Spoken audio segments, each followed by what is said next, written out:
Hello everyone, in this video I am going to show you how to fix Wi-Fi keeps turning off in Realme Narzo 80 Lite.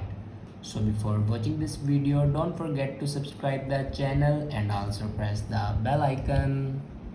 So let's start the video. First of all, open settings.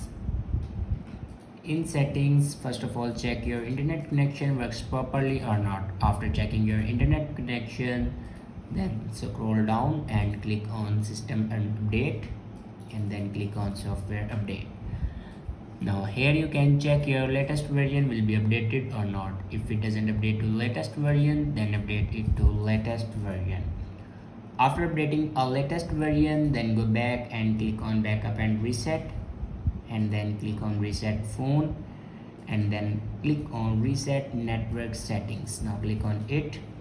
Now enter your password to reset your network settings. It will reset your network settings but never destroy any other data like photos, videos and other data.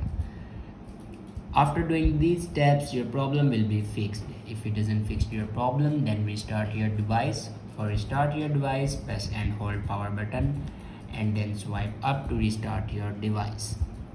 After doing these steps, your problem will be fixed. I hope this video is helpful for you. Thanks for watching.